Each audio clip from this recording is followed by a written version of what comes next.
देखो, कल हम एनपीए पे चर्चा कर रहे थे कि नॉन परफॉर्मिंग असेट क्या होती है। गैर निष्पादनकारी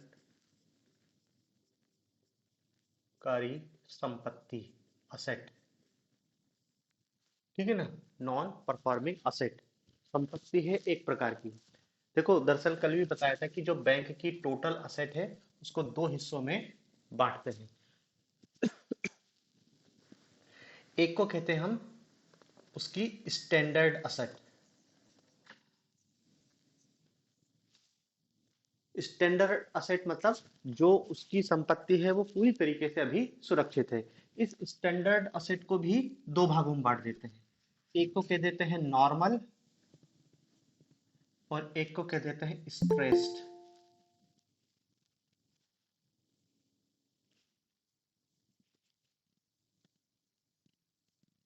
स्ट्रेस्ड, तनावग्रस्त। ठीक है ना। तनावग्रस्त वही है, कल जो बताया था ना कि 0 से 30 दिन तक यदि किसी ऋण पर कोई ब्याज की प्राप्ति नहीं होती है तो उसको SMA 0, स्पेशल मेंशन अकाउंट 0। फिर 30 से 60 दिन तक SMA 1 और 60 से 90 दिन तक SMA 2। ये स्पेशल मेंशन अकाउंट। जब किस्त मतलब ब्याज की प्राप्ति नहीं होती किसी ऋण पर तो उसको तनावग्रस्त संपत्ति घोषित कर देते हैं। और 90 दिन के बाद वो संपत्ति, ये जो तनावग्रस्त संपत्ति है, इसी को एनपीए कह देते हैं। 90 दिन के बाद ये जो तनावग्रस्त संपत्ति है इसी को एनपीए कह देते हैं। और फिर ये एनपीए को भी हमने देखा था कि तीन हिस्से में बांटा गया था। एक को कहा था सब स्टैंडर्ड। सब स्टैंडर्ड असेट, सब स्टैंडर्ड असेट किसको कहते थे?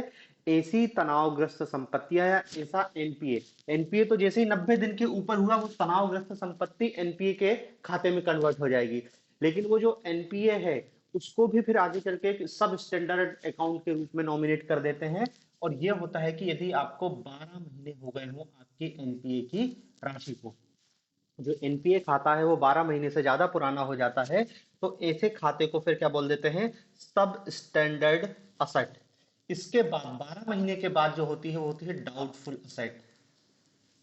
डाउटफुल असेट 1 से 3 वर्षों तक यदि उसमें कुछ नहीं हुआ तो उस खाते को बोल देंगे, उस खाते में जो संपत्ति है वो हो जाएगी डाउटफुल असेट। और फिर यदि 3 साल से ऊपर हो जाते हैं तो फिर उसको बोल देते हैं लॉस अकाउंट या लॉस परिसंपत्ति, क्षति परिसंपत्तियां, क्षति परिसंपत्तियां, डाउटफुल असेट। ठीक है ना। तो स्टैंडर्ड असेट तो ये हो गई जो पूरी तरीके से भी सुरक्षित है। इस स्टैंडर्ड असेट में भी यदि उसको किसी पहले महीने ऋण से ब्याज की प्राप्ति नहीं हो तो उसको स्पेशल अकाउंट 0, फिर special mention account 1, special mention account 2, ये तनावग्रस्त संपत्ति के अंतर्गत आएगी। फिर 90 दिन से जैसे 91 दिन हुआ होगा वो एनपीए की लिस्ट में शामिल हो जाएगी। वो खाता क्या हो गया? बैंक बोलेगा ये हमारा एनपीए हो गया। लेकिन एनपीए हो गया इसका मतलब ये नहीं है कि पैसा डूब गया है। अभी तो केवल 3 महीने तो हुए हैं, उसके बाद ही वो एनपीए हो गया। लेकिन होता क्या है कि देखो, बैंक अपने जो उनने लोन दिया है उसके प्रति ज्यादा सजग रहे, इसलिए देखो, जैसे ही पहली किस्त डिफॉल्ट होती है, मतलब ऋण लिया और ब्याज की पहली किस्त नहीं आई, तत्काल स्पेशल मेंशन अकाउंट, वो अकाउंट हाईलाइट हो जाएगा। अब बैंक उस पे पता करेगा कि किस्त क्यों नहीं आई। दूसरी किस्त भी नहीं आएगी तो स्पेशल मेंशन अकाउंट 1 में हो जाएगा। और देखो जैसे जैसे ये बढ़ता है ना, बैंक इस खाते पर दबाव डालना चालू कर देती, क्योंकि देखो बैंक नहीं चाहेगा कि ये खाता एनपीए में कन्वर्ट हो, क्योंकि एनपीए में कन्वर्ट हो जाएगा तो दिक्कत है। तो इसलिए यहीं पर इसको वो रिकवर करने का प्रयास करेगा, लेकिन वो नहीं कर पाता है। तब वो खाता क्या है? एनपीए अकाउंट में हो जाता है और जितना जो लोन है उसको बोल देते हैं NPA asset, non performing asset. फिर वही टाइम टू टाइम उसके लिए अलग अलग शब्दों का प्रयोग किया जाता है। मतलब देखो, किसी भी स्तर पे वसूली हो सकती है, लेकिन एक बार यदि लॉस अकाउंट में हो गया तो फिर तो भूल जाओ कि फिर कोई संपत्ति की वापसी की उम्मीद नहीं बचती है। तभी उसको क्या है, लॉस या क्षति परिसंपत्तियों में घोषित करते हैं, मतलब वो पैसा बैंक का डूब गया। एनपीए हुआ ऋण अभी डूबा नहीं है। ये देखो अभी मिलने की इसकी संभावना है, बैंक लगातार प्रयास करेगा। और यही प्रयास है जो हमको पेपर में पूछेंगे कि एनपीए को कम करने के लिए सरकार द्वारा क्या प्रयास किए जाते हैं। यही से प्रयास बहुत तेजी से चालू हो जाते हैं कि सरकार ने बहुत सारे मैकेनिज्म बनाया है ताकि एनपीए की जो राशि है उसकी वसूली की जा सके। तो आपसे एनपीए पूछेगा तो एनपीए तो सामान्य से हमने कल ही परिभाषा लिखी थी कि एनपीए कुछ नहीं कि ऐसा खाता जिसमें 90 दिन तक कोई ब्याज की प्राप्ति नहीं होती है, उस संपत्ति को बैंक नॉन परफॉर्मिंग असेट, गैर निष्पादनकारी संपत्ति के रूप में घोषित कर देता है। उसकी भी अलग अलग कैटेगरी है, सब स्टैंडर्ड असेट है, डाउटफुल असेट है और लॉस असेट है, ठीक है ना। तो ये तो एनपीए का सामान्य सा अर्थ है। अब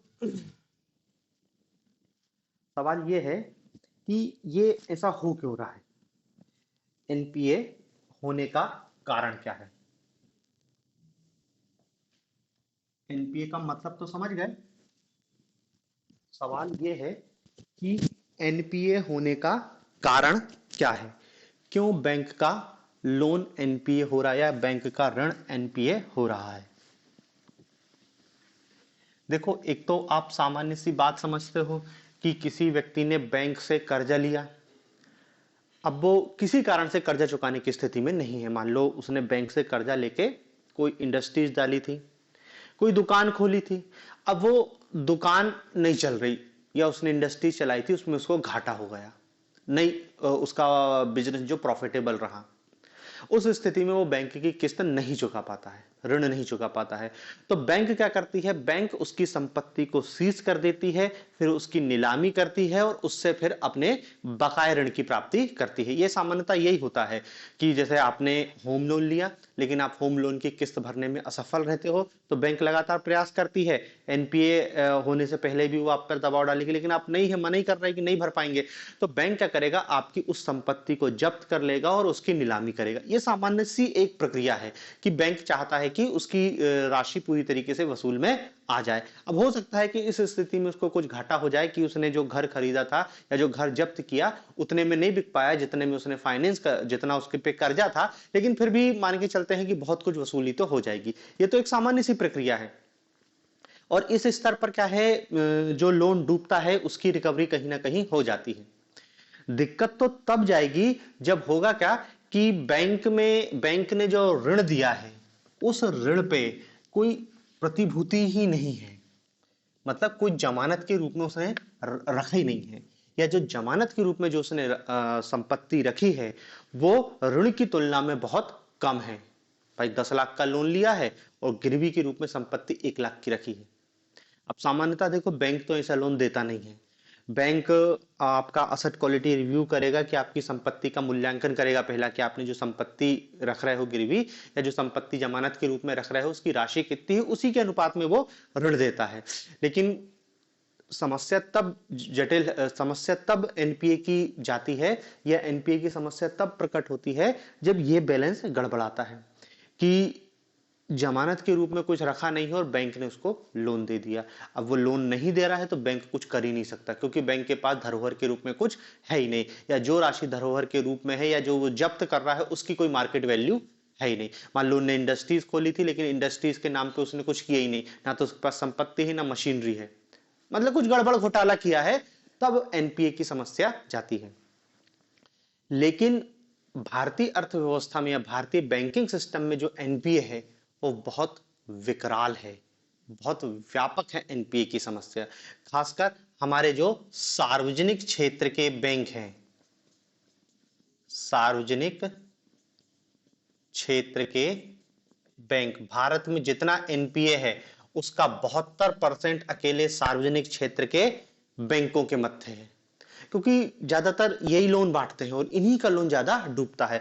बाकी जो 27-28% है वो प्राइवेट बैंकों का, मतलब प्राइवेट बैंकों का भी पैसा डूब रहा है। ऐसा नहीं है कि उनकी संपत्ति एनपीए नहीं हो रही है, उनकी संपत्ति भी एनपीए हो रही है, लेकिन देखो अनुपात बहुत कम है, उनका केवल 1/4, 75-72% आप देख रहे हो कि सार्वजनिक क्षेत्रों का एनपीए, मतलब भारत में जितनी लोन की राशि डूब रही है उसका 72% अकेले भारत के सार्वजनिक क्षेत्र के बैंकों का है। अब स्वाभाविक सी बात है कि भारत का सबसे बड़ा स्टेट बैंक है, भारत का सबसे बड़ा बैंक स्टेट बैंक है, तो सबसे ज्यादा एनपीए भी किसका ही होगा, स्टेट बैंक का ही होगा, क्योंकि वही सबसे बड़ा बैंक है, वही सर्वाधिक मात्रा में लोन दे रहा है, और जो सर्वाधिक मात्रा में लोन देगा उसी का लोन सबसे ज्यादा डूबेगा। अब हमको एनपीए के कारणों को समझना है। तो देखो, एनपीए के कारण ऐसा नहीं है कि एनपीए कोई एक दिन में उत्पन्न हो गया है। लंबे समय से भारत में एनपीए की समस्या है और वो धीरे धीरे बढ़ता चला गया। क्रमिक रूप से एनपीए की जो मात्रा है या एनपीए की राशि है जो बढ़ रही है, 10 लाख करोड़ को पार कर गई, फिर 11 लाख करोड़, 12 लाख करोड़, बहुत तेजी से भारत में एनपीए की राशि में वृद्धि हुई है। आप यदि 2011 से देखोगे तो 2011 में जो एनपीए की राशि थी बैंकों के कुल बैलेंस शीट का 2.40% थी। 2012 में ये बढ़ के हो गई 2.90% बैंकों की कुल बैलेंस शीट का। फिर 13 में ये 3.40% हो गई। ऐसे बढ़ते बढ़ते 2018 में ये 11.50% थी। 11.50% ये बैंकों के एनपीए का हाईएस्ट लेवल था। 11 के बाद फिर 18 के बाद फिर एनपीए में कमी आना शुरू हो गई। अभी अपन देखेंगे 2023 तक एनपीए की क्या स्थिति है, लेकिन ये बता रहा हूं कि भारत में क्रमिक रूप से एनपीए बढ़ता गया 2011 के बाद। अब टोटल राशि कितनी है उतना अपन को नहीं देना, आप तो बस ये समझ लो कि 11.50% एनपीए था 2018 में। ये भारत में बैंकिंग एनपीए का सर्वोच्च बिंदु है। इसके बाद फिर एनपीए में कमी आई है। वो कमी क्यों आई है वो भी अपन को देखना है, लेकिन आप 2018 का दोगे। इसके बाद क्या है, एनपीए में थोड़ी सी कमी आई है। 2019 में ये एनपीए कम होके 9.20% हो गया। 20 में और कम हुआ, 21 में और कम हुआ, 22 में और कम हुआ, और 23 में और कम हो गया। अभी कम होने पे अपन चलेंगे, पहले तो ये जाने कि ये क्यों इतना हाईएस्ट पहुंचा। तो देखो, भारत में जो एनपीए होने का मुख्य कारण है वो दरअसल क्या है, भारतीय अर्थव्यवस्था की जो भारतीय अर्थव्यवस्था का वैश्विक अर्थव्यवस्था में जो चक्रीय क्रम आता है, स्लो डाउन फिर बूम का पीरियड, उसी के कारण क्या है एनपीए में वृद्धि होती है। तो देखो, भारत में जो एनपीए बढ़ा है उस बढ़ने के कारणों को हम 3 चरणों में बांटते हैं। पहला चरण है 2004 से 5 के बीच वाला, 2004 और 2005, ये जो समय है। अब देखो, इतना पीछे क्यों जा रहे हैं, हम तो 2023 का पढ़ रहे हैं, लेकिन शुरुआत यहीं से है। यहीं से आपको पकड़ना है कि कैसे बैंकों की राशि एनपीए में कन्वर्ट होना चालू हो जाती है। अब देखो, ये जो चरण था ये अर्थव्यवस्था में बूम का चरण था। बूम मतलब समझ रहे हैं ना, अर्थव्यवस्था में तेजी।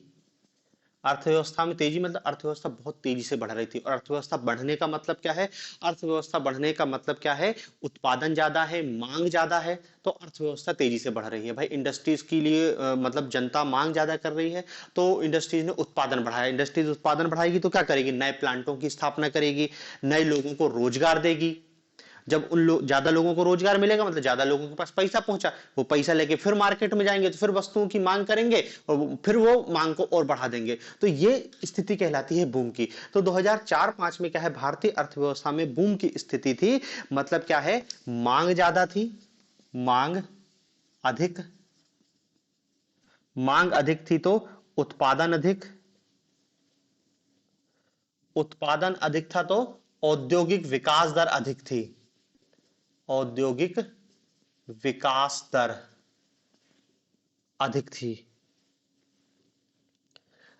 औद्योगिक विकास दर अधिक थी तो रोजगार के अवसर ज्यादा थे, रोजगार के अवसर ज्यादा थे, और रोजगार के अवसर ज्यादा थे तो ऋण की ज्यादा मात्रा दी गई, ऋण की ज्यादा मात्रा, बैंकों ने खूब ऋण दिया। देखो, यहां पे औद्योगिक विकास दर अधिक थी, इंडस्ट्रियल ग्रोथ रेट अधिक थी, उत्पादन तेजी से बढ़ रहा था क्योंकि मार्केट में मांग बहुत ज्यादा थी।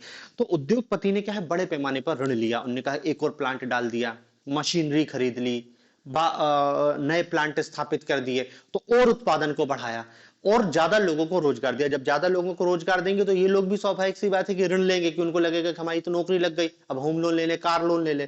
तो इस स्थिति में क्या है, भारतीय बैंकों ने अत्यधिक मात्रा में ऋण का वितरण किया, उद्योगपतियों को भी किया और आम आदमी। ये अर्थव्यवस्था का बूम का पीरियड था, यहाँ कोई समस्या नहीं थी। बस आपको ये याद रखना है कि इस चरण में बैंकों ने व्यापक पैमाने पर लोन का वितरण किया, ठीक है।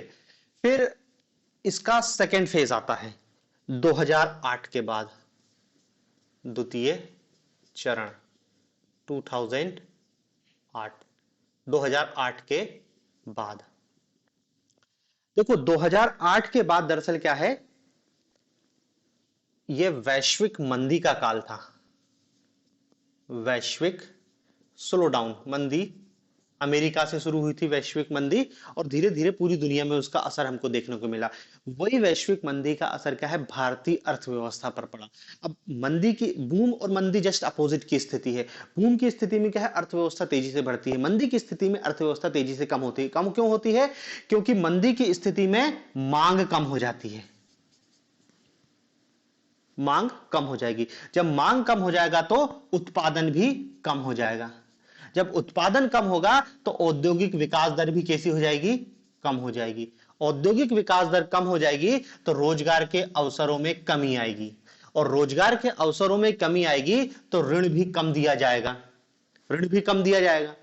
ये तो मंदी की स्थिति है। लेकिन आप ये समझ लो कि इस कालखंड में जो लोन दिया गया था, अब मंदी आ गई, औद्योगिक विकास दर कम हो गई, तो इंडस्ट्रीज तो क्या बोल देगी, भैया हम लोन रीपे करने की स्थिति में नहीं है। क्यों, क्योंकि हमारा सामान ही नहीं बिक रहा। जब सामान ही नहीं बिक रहा तो हम लोन का रीपेमेंट कहां से करेंगे। एक तो वैश्विक मंदी की स्थिति थी। दूसरा क्या है, 2008 के बाद, ये मतलब ये समझ लो 2010 12 12 2010-12 के बाद के काल को भारतीय अर्थव्यवस्था में कहते हैं नीतिगत पक्षाघात, नीतिगत पक्षाघात, पॉलिसी पैरालिसिस।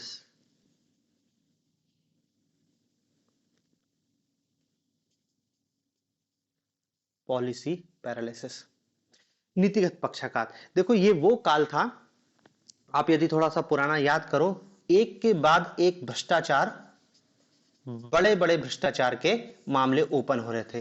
2G स्पेक्ट्रम हुआ, कोल ब्लॉक का हुआ, और भी बहुत सारे भ्रष्टाचार के मामले खुले। इन भ्रष्टाचार के मामलों में हुआ क्या कि वो टाइम पीरियड था, मीडिया भी बहुत ज्यादा एक्टिव था, उसने भ्रष्टाचार के मामले को उठाया। विपक्ष बहुत संवेदनशील था भ्रष्टाचार के मामले को लेकर। हम देख रहे हैं भारत में एक बड़ा आंदोलन प्रारंभ हुआ लोकपाल को लेकर, वो भी बेसिकली भ्रष्टाचार के विरुद्ध ही था। तो उस स्थिति में क्या है, जो हमारी ब्यूरोक्रेसी है, जो नौकरशाही है, नौकरशाही, इसने क्या है, काम करना ही बंद कर दिया। क्यों, क्योंकि रोज नई फाइल खुल रही थी। अब होता क्या था कि 2G स्पेक्ट्रम हो, कोल घोटाला, मंत्री तो फंसेगा, लेकिन उस पर जिस सचिव ने हस्ताक्षर किए, कोर्ट उनको भी बुला रहा था। सुप्रीम कोर्ट में रोज मामले पहुंच रहे थे। कैग रोज अपनी रिपोर्ट प्रस्तुत कर रहा था, नई नई रिपोर्ट में नए नए भ्रष्टाचार। CBC मामलों को दर्ज कर रहा था, CBI मामलों की जांच कर रहा था। तो इन सब के कारण कोर्ट, CBI, CBC, CAG, इसको अपन कहते हैं 4C, इन 4C के डर से हमारी ब्यूरोक्रेसी ने काम करना ही बंद कर दिया। काम करना बंद कर दिया, हमने किसी फाइल पर हस्ताक्षर ही नहीं कर रहा है, क्योंकि कौन रिस्क लेगा, कल को मामला भ्रष्टाचार का खुलेगा तो दिक्कत हो जाएगी, इसलिए काम ही का। इस स्थिति को कहते हैं पॉलिसी पैरालिसिस, मतलब नीतिगत पक्षाघात, नीति बनना ही बंद हो गई। पैरालिसिस में क्या होता है, व्यक्ति का शरीर काम करना बंद कर देता ना, जिस हिस्से में पैरालिसिस होता है काम करना बंद कर देता, तो इनने भी काम करना बंद कर दिया। क्यों, क्योंकि काम करोगे तो फंसोगे, इसलिए काम ही मत करो। तो ये स्थिति क्या है, पॉलिसी पैरालिसिस की हो गई। जबकि देखो ये मंदी का काल चल रहा है, अर्थव्यवस्था में मंदी, मांग कम हो गया, उत्पादन कम हो गया, औद्योगिक विकास दर कम हो गया था। इस स्थिति में कायदे से सरकार को क्या करना चाहता, इनके लिए अलग से कुछ और प्रोत्साहन पैकेज या कोई योजना चलानी थी, ताकि ये अपना ग्रोथ फिर से प्राप्त कर सके। लेकिन भारतीय राजनीति में उस समय क्या चल रहा था, भ्रष्टाचार ऐसा मुद्दा था कि पॉलिसी पैरालिसिस की स्थिति थी, तो इनकी तरफ किसी ने ध्यान ही नहीं दिया, तो इनकी स्थिति और खराब हो गई, और ये लोन चुकाने की स्थिति में नहीं रहे। मतलब देखो, समय उनका खराब था, वैश्विक मंदी की स्थिति थी, सब जगह मांग में कमी थी, तो इस कारण क्या है, उनका भी उत्पादन कम हुआ, खासकर जो उद्योगपति थे, और धीरे धीरे क्या है, वो घाटे में जाने लगे। और उन्होंने भी देखा कि जब सरकार ही पॉलिसी पैरालिसिस के चरण से गुजर रही है, तो अपन भी क्यों रिस्क लो। इनने भी बैंक का रीपेमेंट करना बंद कर दिया, इनने भी निवेश करना बंद कर दिया, इन्वेस्ट करने से कोई मतलब नहीं है, क्योंकि उनको भी समझ आ रहा था कि कुछ होने वाला नहीं है, सरकार तो सेल्फ मोड में चली गई है, सरकार ने तो काम करना बंद कर दिया है। ये स्थिति को और बिगाड़ देते हैं, और बैंकों की एक बड़ी राशि एनपीए होना शुरू हो जाती है।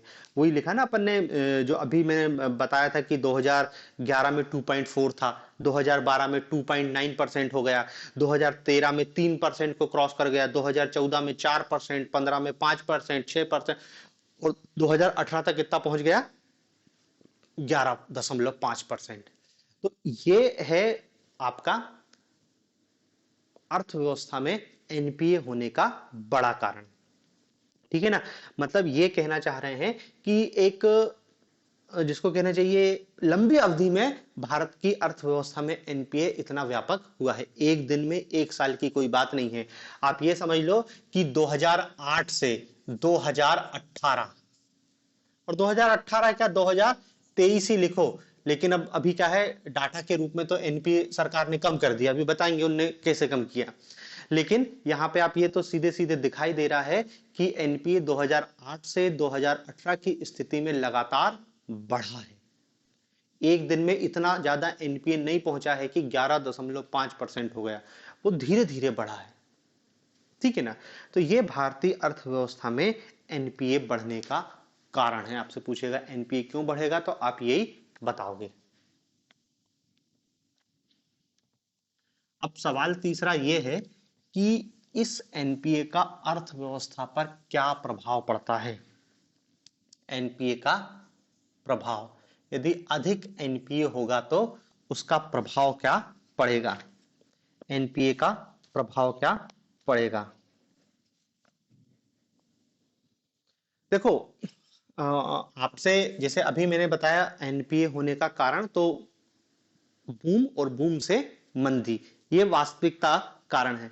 आप लेकिन उसको, जैसे उनने पूछा कि भारत में एनपीए होने का कारण क्या था, तो आपको उसमें पॉइंट बना बना के लिखने पड़ेंगे। हमको तो केवल 5-6 पॉइंटों में उल्लेख करना है। तो पहला पॉइंट लिखोगे कि भाई, जो एनपीए है ये 2008 से प्रारंभ हुआ, मंदी के कारण, अर्थव्यवस्था में मंदी के कारण। ठीक है ना। 2008 से अर्थव्यवस्था में मंदी के कारण एनपीए की स्थिति और गंभीर होना चालू हो गई। फिर दूसरा पॉइंट लिखोगे कि मंदी के कारण उद्योगपति ऋण चुकाने में असमर्थ हुए, उद्योगपति ऋण चुकाने में असमर्थ हुए, और बैंक की संपत्ति एनपीए होना प्रारंभ हो गई।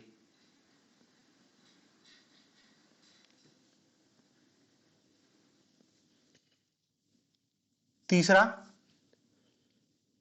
सरकार की, ऐसा लिखना, पूर्ववर्ती सरकार की, पूर्ववर्ती सरकार की, पूर्ववर्ती सरकार के नीतिगत पक्षाघात के कारण, नीतिगत पक्षाघात के कारण स्थिति और गंभीर हुई। पूर्ववर्ती सरकार के नीतिगत पक्षाघात के कारण स्थिति और गंभीर हुई। चौथा, परियोजनाओं में विलंब के कारण, परियोजनाओं में विलंब के कारण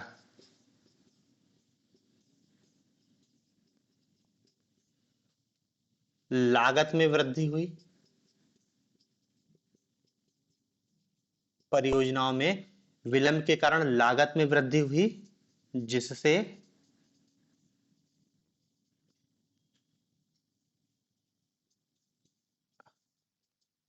बैंकों का ऋण बढ़ गया, लागत में वृद्धि हुई जिससे बैंकों का ऋण बढ़ गया। भाई, वही स्थिति बताया, पॉलिसी पैरालिसिस की स्थिति थी, सरकार कोई निर्णय नहीं ले रही थी। तो जो प्रोजेक्ट स्वीकृत थे या आधे स्वीकृत थे उनमें काम रुका पड़ा रहा। जब काम रुका पड़ा रहेगा तो स्वाभाविक सी बात है समय बीतने के साथ ही चीजें महंगी होगी, तो अपने आप उस प्रोजेक्ट की लागत बढ़ जाएगी। जब प्रोजेक्ट की लागत बढ़ जाएगी तो उद्योगपति बैंक से और ज्यादा लोन की मांग करेगा कि यार लागत बढ़ गई है, और धीरे धीरे क्या है कि वो लागत की वसूली नहीं हो पाई और बैंकों का ऋण जो है वो चला गया, बट्टे खाते में उनने एनपीए होना शुरू कर दिया। पांचवा,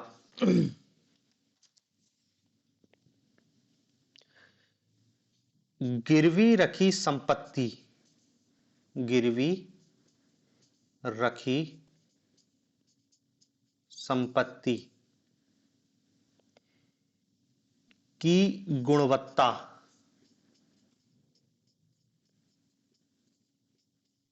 व कीमत में कमी, गिरवी रखी संपत्ति की गुणवत्ता व कीमत में कमी। वही बताया कि 1 लाख की वस्तु गिरवी रखी तो बैंक 1 लाख ही लोन देगा, लेकिन यहाँ पे स्थिति हो गई 1 लाख की वस्तु पर 10 लाख लोन दे दिया गया, और समय के साथ जो उनने वस्तु गिरवी रखी थी, अब देखो सिर्फ सोना और ये नहीं, कई बॉन्ड, डिबेंचर, सरकारी ऋण पत्र और भी बहुत सारी चीज रहती है जिनके आधार पर बैंक ऋण दे देते हैं उद्योगपतियों को, तो उनकी कीमतों में भी समय के साथ कमी आई, जिस कारण क्या है एनपीए की राशि में वृद्धि हुई। छठवां इसमें बता सकते हैं, प्राथमिक क्षेत्रों, प्राथमिक क्षेत्र में ऋण की वसूली कम होना।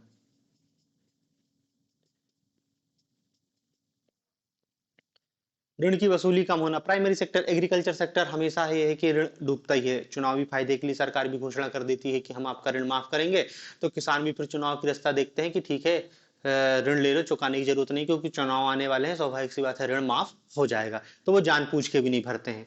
और फिर एक सबसे बड़ा कारण क्या है, राजनीतिक दबाव, राजनीतिक दबाव, राजनीतिक दबाव के कारण क्या है, अनावश्यक ऋण प्रदान किया जाता है। राजनीतिक दबाव के कारण अनावश्यक ऋण प्रदान किया जाता है।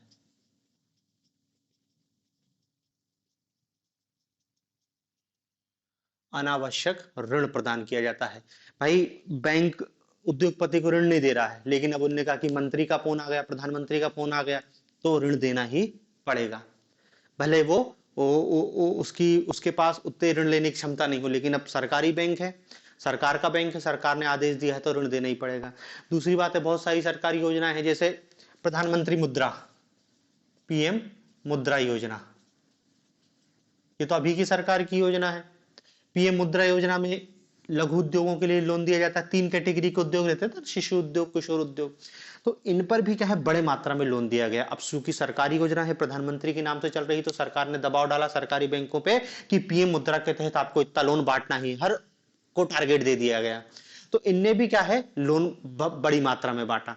अब जब आप थोड़ा लोन बांटने में इतनी उदारता बरतोगे तो स्वाभाविक सी बात है ये पैसा भी डूबेगा।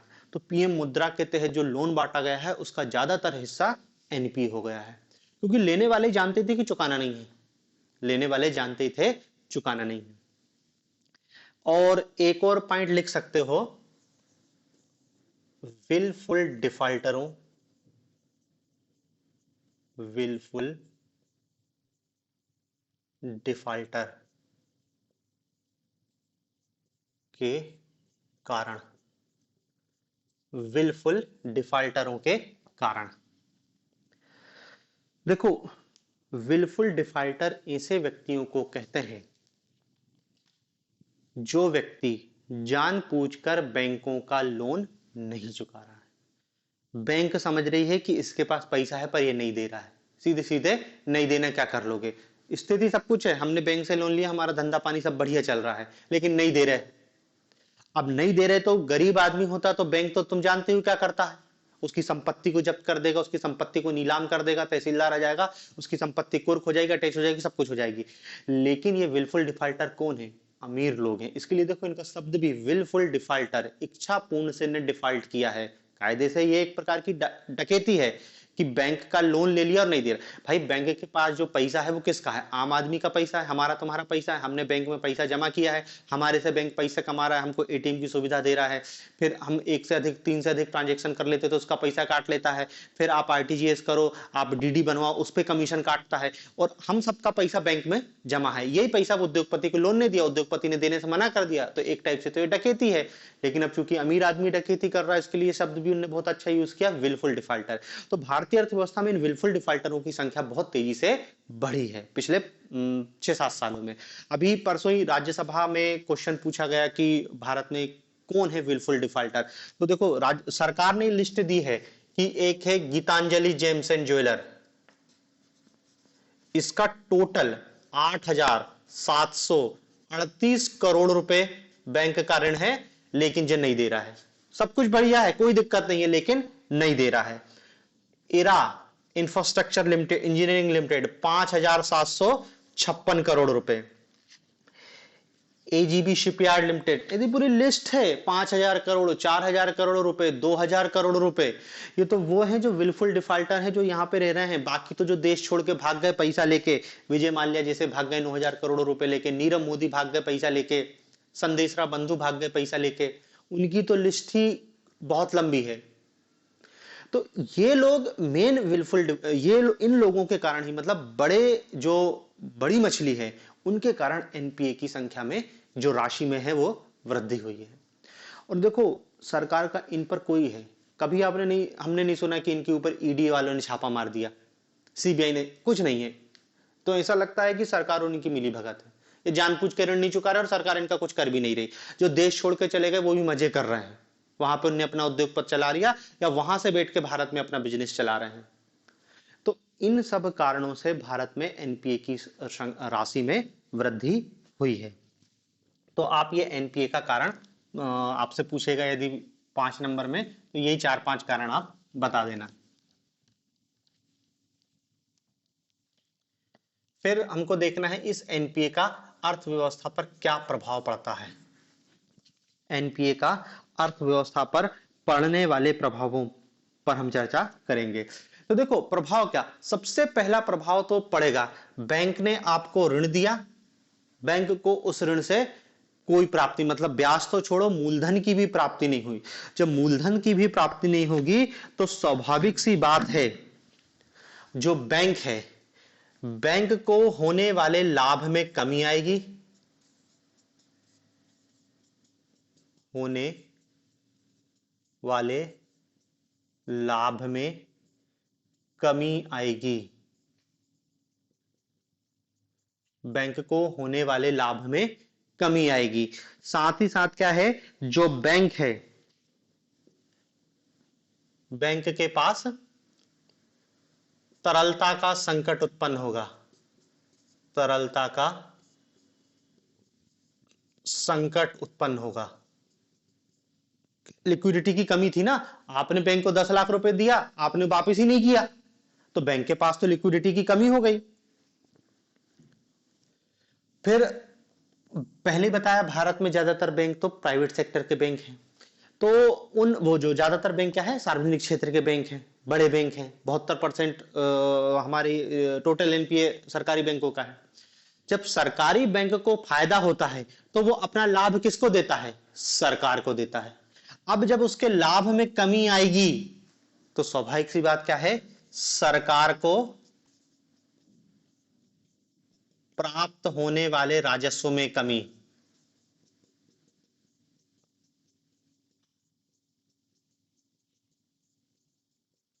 सरकार को प्राप्त होने वाले राजस्व में कमी आएगी। क्योंकि अब बैंक तो आपको लाभ तो छोड़ो, बैंक तो कहेगा कि भैया हमको और पैसा चाहिए, क्योंकि हमारे पास पैसा है नहीं, जितना हमने लोन दिया था तो लोगों ने वापस नहीं किया, हम तुमको पैसा नहीं ट्रांसफर करेंगे, तुम हमको पैसा ट्रांसफर करोगे। तो जो बैंक है सरकार पर एक प्रकार से बोझ बन जाएगा। कायदे से बैंक सरकार को एक टाइप से सरकार की, भाई प्राइवेट बैंक भी तो काम कर रहे हैं, तो प्राइवेट बैंक जो चला रहा है वो लाभ कमा रहा है, तो जब सरकार सरकारी बैंक चला रही तो सरकार को भी लाभ होगा। लेकिन जब बैंक को ही लाभ नहीं हुआ तो वो अपना लाभ सरकार को कहां से देगा, और तो और सरकार बैंक सरकार से कहेगा कि तुम ही हमको पैसे दे दो, तो सरकार पर भी थोड़ा सा दबाव आ जाएगा। दूसरी बात क्या है कि निवेश में कमी होगी, निवेश में कमी आएगी। भाई बैंक के पास तरलता का संकट है, उनने लोन दिया, लोगों ने नहीं चुकाया, अब नया व्यक्ति लोन लेने आएगा तो बैंक के पास तो पैसा है ही नहीं, तो वो लोन देने में नाटक करेगा, लोनों की शर्तों को कठिन कर देगा, ब्याज दर को बहुत ऊंचा कर देगा, क्योंकि उसके पास ज्यादा पैसा है ही नहीं।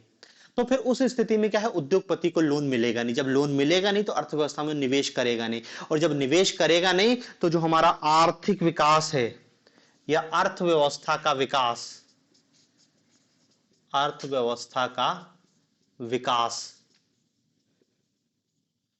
दर, अर्थव्यवस्था के विकास दर में कमी आ जाएगी, अर्थव्यवस्था की विकास दर में कमी आ जाएगी, कमी आएगी ना, इन्वेस्टमेंट में कमी होगी तो सीधे सीधे अर्थव्यवस्था में कमी हो जाएगी।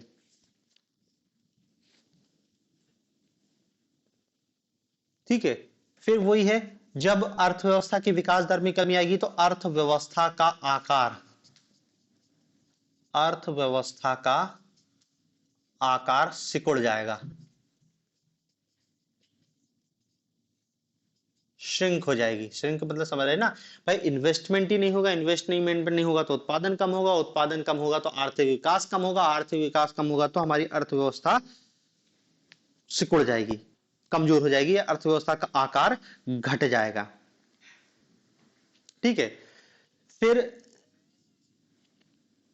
अब जैसे जैसे व्यक्ति न्यूज सुनेगा कि इतना ऋण एनपी हो गया, ये पैसा बैंक का लेके भाग गया, तो लोगों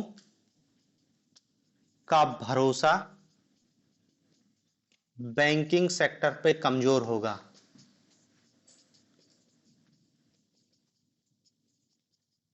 कम होगा, लोगों का भरोसा बैंकिंग सेक्टर में कम होगा, और लोग बैंक में पैसा कम जमा करेंगे, लोग बैंक में पैसा कम जमा करेंगे, लोग बैंक में पैसा कम जमा करेंगे। अब बैंक में पैसा कम जमा करेंगे तो समझ लो बैंक तो फिर सरवाइव ही नहीं कर पाएगा। भाई बैंक तो हम देख ही रहे हैं कि भारत में बैंक आम आदमी के पैसे से चल रहा है, और जब आम आदमी बैंक में पैसा नहीं बचेगा तो बैंक के पास तो पैसा, बैंकिंग सेक्टर तो पूरा बर्बाद हो जाएगा। ठीक है ना, बैंकों के विस्तार, बैंकों के विस्तार में कमी आएगी, बैंकिंग सेवाओं की लागत में वृद्धि होगी, बैंकिंग सेवाओं की लागत में वृद्धि होगी, और इन सब कारण से वित्तीय समावेशन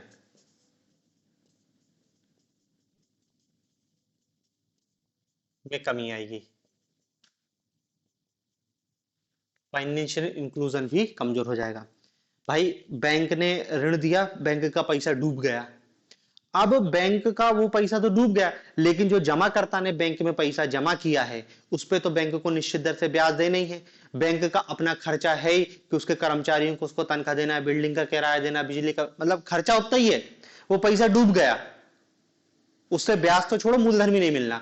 तो अब बैंक क्या करेगा, अब जो नए व्यक्ति को लोन देगा ना उससे उसकी भी वसूली करेगा कि यार अब हमारी लागत बढ़ गई है और हमारा पैसा डूब गया है, तो अब जो ऋण देंगे उसकी कीमत बढ़ा दो। बैंकिंग सेवाओं की लागत बढ़ जाएगी, उन्होंने कहा कि एटीएम की सुविधाएं मुफ्त थे, नहीं नहीं अब नहीं दे पाएंगे, उसका लिए भी पैसा लो आम आदमी से।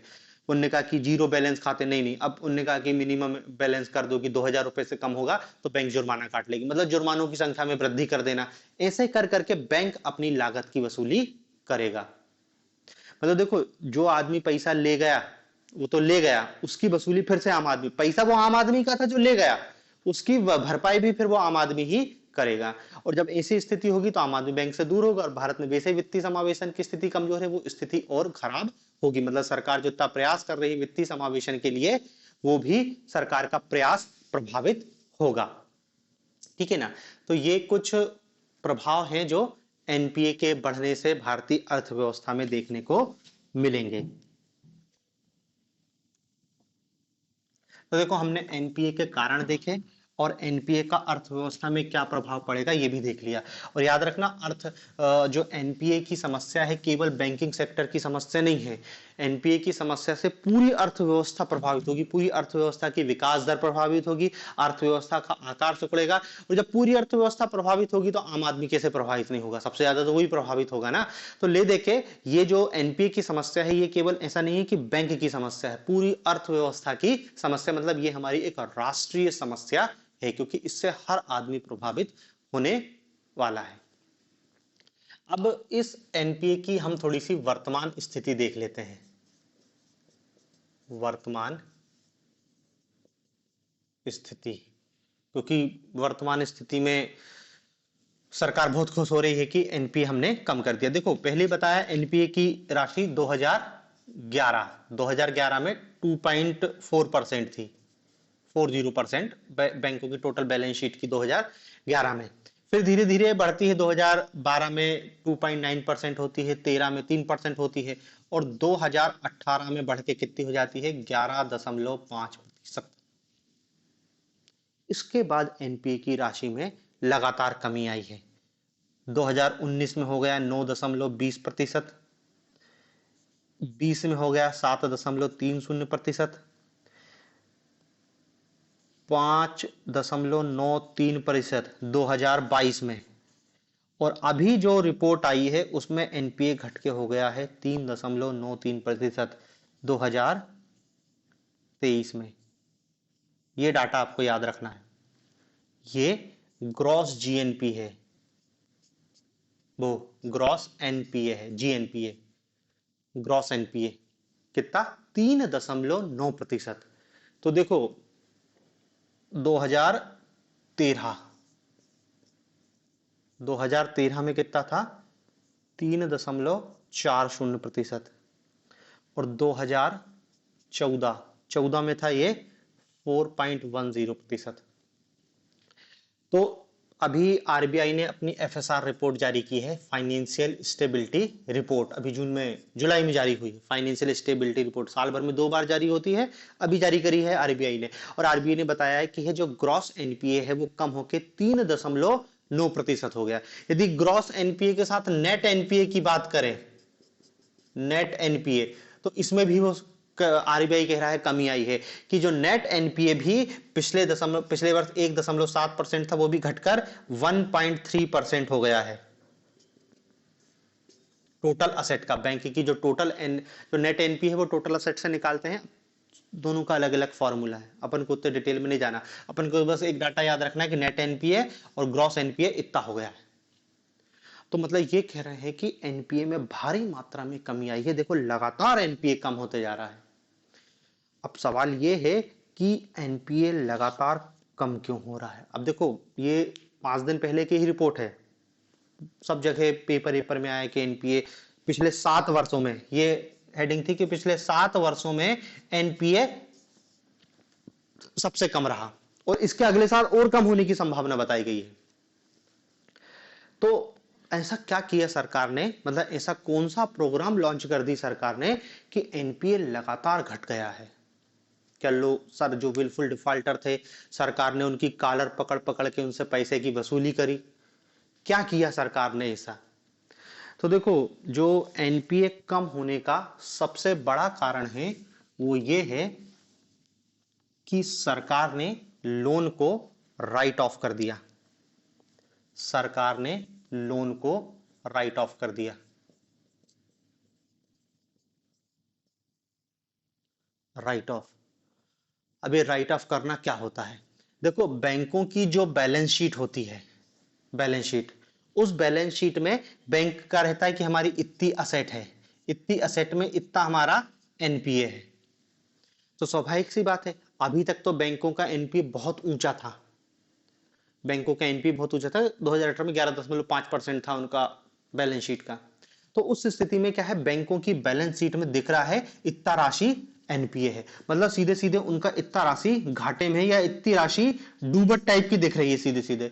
तो बैंकों की बैलेंस शीट प्रभावित होती थी बहुत तेजी से, मतलब बैंकों की बैलेंस शीट अच्छी नहीं दिखती थी, बैंकों पर लायबिलिटीज बहुत ज्यादा होती थी, जबकि वो पैसा उनको मिलना नहीं है। तो इस स्थिति से बचने के लिए सरकार ने क्या कर दिया, लोन को राइट ऑफ करना चालू कर दिया। मतलब क्या है, राइट ऑफ क्यों किया जाता है, बैलेंस शीट को साफ करने के लिए, बैलेंस शीट को साफ करने के लिए,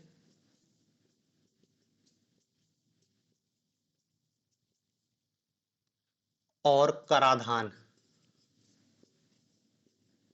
टैक्सेशन, कराधान दक्षता हासिल करने के लिए,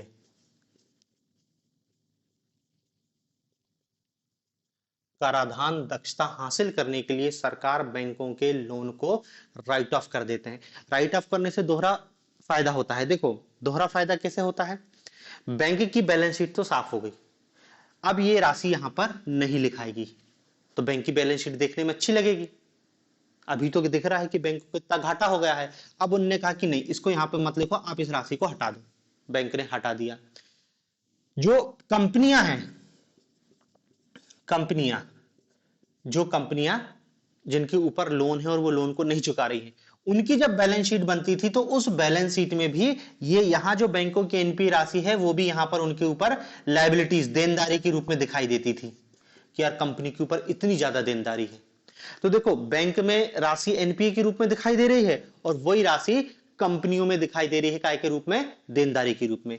इसी को कहते हैं ट्विन बैलेंस शीट प्रॉब्लम, दोहरा तुलन पत्र की समस्या। इधर भी वही समस्या है, इधर भी घाटा दिख रहा है, इधर भी घाटा दिख रहा है।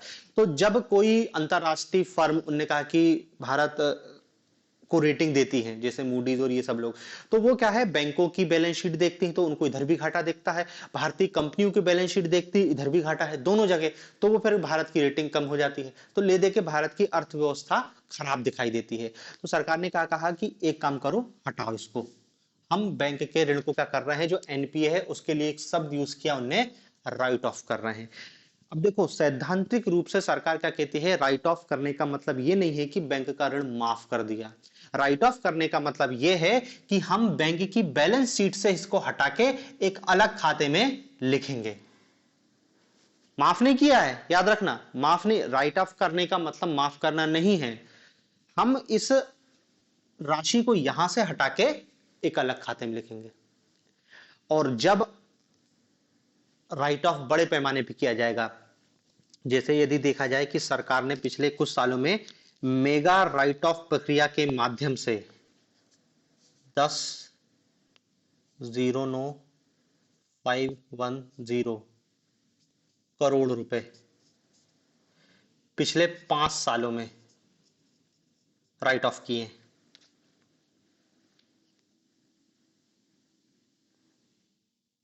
इतना लोन राइट ऑफ किया है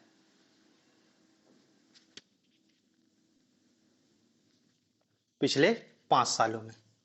अब जब इतनी बड़ी राशि को तुमने बैंक के खाते से हटा दिया तो एनपी तो कम होगा ही, लेकिन इसका मतलब ये नहीं है कि ये पैसा की वसूली हो गई, ये तो केवल अलग खाते में लिख दिए हैं। अब देखो सरकार का कहना है कि राइट ऑफ करना बैंक, इसका मतलब ये नहीं कि हमने ऋण को माफ कर दिया, बस इसको हम अलग खाते में लिख ले रहे हैं, इसकी वसूली की प्रक्रिया चलती रहेगी, सरकार वसूली का प्रयास करेगी। लेकिन फिर दूसरा दूसरा आंकड़ा भी आता है कि पिछले 5 सालों में जो ऋण राइट ऑफ किया गया है उसका केवल 13% ही सरकार वसूल पाई है, बाकी 87% तो डूब गया है। तो भले सरकार कहे कि राइट ऑफ करने का मतलब लोन माफ करना नहीं होता है, लेकिन वास्तविक व्यवहारिक रूप में देखा जाए तो राइट ऑफ करने का मतलब यह है कि लोन भूल जाओ। भाई देखो बैंकों की बैलेंस शीट में वो लिखा रहता था तो बैंक को टेंशन रहती थी कि हमारा एनपी है, बैंक अपनी छवि सुधारने के लिए एनपी को ठीक करेगा। अब तो बैंक को भी टेंशन नहीं रही, उसके खाते में है ही नहीं, वो तो अलग हो गया, अब उसकी बैलेंस शीट एकदम क्लियर हो गई। जब उसकी बैलेंस शीट एकदम क्लियर हो गई तो वो भी टेंशन फ्री हो गया, तो कौन ऋण की वसूली करेगा? और ये वास्तविकता है, ये भी सरकारी आंकड़ा है कि टोटल जो पिछले 5 साल का ऋण राइट ऑफ किया गया है, जो एनपीए को राइट ऑफ किया गया, उसका मात्र 13% वसूल हो पाया है। मतलब 87, मतलब आप ये मान के चलो कि सरकार जितना लोन राइट ऑफ कर रही है उसका 90% तो डूब ही रहा है। तो कायदे से देखा जाए तो राइट ऑफ करना मतलब ऋण का डूब जाना ही है। लेकिन हमको तो सैद्धांतिक रूप से पता होना चाहिए, कॉपी में तो हमको ये लिखना है कि राइट ऑफ करने का मतलब ऋण डूबना नहीं है। राइट ऑफ किस लिए किया जाता है? बैलेंस शीट को साफ करने के लिए और कराधान दक्षता को हासिल करने के लिए राइट ऑफ की प्रक्रिया को अपनाया जाता है। लेकिन एक तरह से देखा जाए तो ये ऋण को माफ करने की ही प्रक्रिया है। तो हर साल सरकार ने ऋण राइट ऑफ कर करके एनपीए को कम कर दिया है। तो बस आप कह सकते हो कि जो सकल एनपीए है 2023 में कितना हो गया है? 3.9%। अब लेकिन घाटा तो घाटा है। आप चाहे उसको इस खाते में लिखो चाहे इस खाते में लिखो, बस आप ये दिख रहे हो कि ये खाता ही आप दुनिया को दिखा रहे हो, यही खाता बैंक फ्री हो गया। ये वाला खाता तो दिखाई नहीं रही कितना राइट ऑफ आपने, कितना राइट ऑफ किया, उससे कितने की वसूली की। यदि ये भी होता कि इतना राइट ऑफ किया गया और उसका हमने 70% वसूल लिया, तो भी सोचते कि ठीक है राइट ऑफ करना मतलब डूबना नहीं। लेकिन यहाँ तो आपको सीधा सीधा दिख रहा है कि राइट ऑफ करना ही मतलब है बैंक का पैसा डूब गया है। तो ये सरकार ने प्रक्रिया अपनाई है। एक और मतलब राइट ऑफ के अतिरिक्त एक और जिसको कहते हैं स्लिपेज कि मतलब स्लिपेज मतलब ये है कि उस स्लिपेज में भी थोड़ी सी कमी आई है कि बैंक जो ऋण दे रही है वो जो एनपीए होता था 90 दिन के बाद, उसमें भी थोड़ा कम हुआ है। कम मतलब पहले 5% था स्लिपेज, अब 4.9% हो गया। अपन उसको नहीं लिख रहे तो डिटेल में जाने की कोई जरूरत नहीं, बस आप तो ये समझ लो कि बैंकिंग सेक्टर में एनपीए कम होने का बड़ा कारण एनपीए की वसूली ना होकर सरकार द्वारा राइट ऑफ करना है। और राइट ऑफ इसलिए किया जा रहा है, लेकिन ये बैंकों की ऋण की वसूली नहीं है। तो ये एनपीए की वर्तमान स्थिति, मतलब आप कॉपी में तो लिखोगे कि एनपीए कम हो गया है, आप आपसे क्वेश्चन पूछा जाएगा एनपीए को लेके तो आप तो बताओगे कि ग्रॉस एनपीए में लगातार कमी आई। अब डाटा के माध्यम से बता दोगे कि एफएसआर रिपोर्ट 2023 में स्पष्ट रूप से एनपीए में कमी आई है। लेकिन एनपीए में कमी क्यों हुई है? उसका कारण ऋण की वसूली ना होकर सरकार द्वारा राइट ऑफ की प्रक्रिया अपनाने के कारण हुई है। तो ये एनपीए के कम होने का कारण है। बाकी सैद्धांतिक रूप से देखा जाएगा ना तो अभी एनपीए और बढ़ेगा, क्योंकि अभी स्थिति यह है कि वैश्विक मंदी की आहट फिर से हो रही है। यूएसए में स्लो डाउन आ गया है और वो स्लो डाउन बढ़ते बढ़ते मंदी की तरफ बढ़ रहा है। तो 2008 वाली स्थिति अब है। तो अभी की स्थिति में देखा जाए तो वैसे ही हमारा एनपीए अभी भी बहुत ऊंचा है। यदि सरकार राइट ऑफ ना करे तो एनपीए का वास्तविक पिक्चर दिखाई देगा। तो ये स्थिति और अभी खराब होने वाली है, मतलब एनपीए तो और बढ़ेगा। लेकिन बस सरकार राइट ऑफ करते जाएगी और बैंकों की बैलेंस शीट साफ होती जाएगी। मतलब ले दे के राइट ऑफ करना मतलब अपने पाप छुपाना है कि दुनिया लोगों को बताने कहने के लिए रहेगा कि हमारे पास इतना मात्र इतना एनपीए है 3.9। अगले बार देखना और कम हो जाएगा, अगली एफएसआर रिपोर्ट आ जाएगी उसमें एनपीए और कम हो जाएगा, क्योंकि बहुत तेजी से सरकार राइट ऑफ करेगी। लेकिन राइट ऑफ करने से होगा क्या भाई? तुम कर्जा इस खाते में रखो चाहे इस खाते में रखो, इतना पैसा तो तुम्हारा डूब ही गया है। लेकिन बस ये है कि राइट ऑफ करने से बैंकों को अच्छा लगता है, उनकी बैलेंस शीट क्लियर हो जाती है, उनका जो टैक्सेबल अमाउंट है उसमें कमी आ जाती है, तो बैंक भी फायदे में और सरकार भी फिर कालर ऊंची कर देती है कि देखो हमने एनपीए को इतना कम कर दिया। पिछले 4-5 दिन से सरकार कह ही रही कि हमने इतना एनपीए कम कर दिया, लेकिन वास्तविकता है कि कोई एनपीए कम नहीं हुआ है, तुमने राइट ऑफ कर दिया है। और राइट ऑफ करने से एनपीए को कम तो हो जाता है खाते के रूप में, लेकिन वास्तविक एनपीए तब कम होगा जब एनपीए की वसूली हो। तब एनपी भाई ऋण आपने दिया वो वसूल हो गया तब बात एक अलग है, नहीं तो ये सब फालतू बात है। ये सब ये है कि कागज काला करना है और कुछ नहीं है। ऋण तो वहीं की वहीं है, बैंकों का एनपीए तो वहीं की वहीं है, डूब तो गए ही है। बस आप उसको क्या है अलग अलग नाम से जान रहे हो, कभी राइट ऑफ कर देना कह दे रहे हो, कभी कुछ कर दे रहे हो। विलफुल डिफाल्टर, सोचो सरकार खुद राज्यसभा में विलफुल डिफाल्टर की लिस्ट जारी कर रही है, लेकिन उनसे ऋण की वसूली नहीं कर रही है। क्यों नहीं कर रही भैया? करना चाहिए कायदे से। गरीब आदमी का तो तुम घर नीलाम कर देते हो 2 मिनट में, गाड़ी खींच के ले जाते हो, बेल खोल के ले जाते हैं, गैया खोल के ले जाते हैं, भैंस खोल के ले जाते हैं। बैंक वाले बहुत खराब है। लेकिन यहाँ पे लिस्ट लिए घूम रहे हैं, 7,000 करोड़, 5,000 करोड़, 4,000 करोड़, 2,000, इनसे करो वसूली। ये बड़े बड़े उद्योगपति हैं, आलीशान जीवन जी रहे हैं, लेकिन बैंकों का ऋण देने के नाम के इनके पास पैसे नहीं है। एक तो देखो हमारा जो इकोनॉमी का मॉडल है, उस मॉडल में यह है कि बैंक एकदम से जैसे सामान्यतः क्या होता है कि जैसे ये बैंक है, ठीक है ना, इस बैंक ने किसी उद्योगपति को ऋण दिया। अब कोई एक उद्योगपति तो है नहीं, बैंक क्या है बहुत सारे उद्योगपतियों को ऋण देता है। और क्यों देता है ऋण उद्योगपतियों को? उद्योगपतियों को आसान दरों पर इसलिए ऋण देगा ताकि ये उद्योगपति क्या करेंगे, ये उद्योगपति उस ऋण को निवेशित करेंगे अर्थव्यवस्था में, मतलब अपनी इंडस्ट्रीज लगाएंगे। जब इंडस्ट्रीज लगाएंगे तो उत्पादन होगा, और उत्पादन के लिए लोगों की जरूरत पड़ेगी, तो लोगों को रोजगार की प्राप्ति होगी। लोगों को रोजगार मिलेगा तो लोगों के पास पैसा आएगा, और उत्पादन होगा तो अर्थव्यवस्था का आकार बढ़ेगा। लोगों के पास रोजगार होगा, पैसा आएगा तो गरीबी बेरोजगारी में कमी आएगी, उत्पादन बढ़ेगा तो अर्थव्यवस्था का आकार बढ़ेगा, और ले देके भारतीय अर्थव्यवस्था बहुत अच्छे से चलेगी। इसलिए बैंक उद्योगपतियों को लोन बहुत आसान शर्तों पर देता है। मतलब देखो, आप लोन लेने जाओगे तो यदि आपकी कोई आय नहीं है तो बैंक आपको भगा देगा, लोन ही नहीं देगा। पूछेगा गिरवी रखने के लिए क्या है, उन्हीं का कुछ नहीं है तो क्या भग जाओ।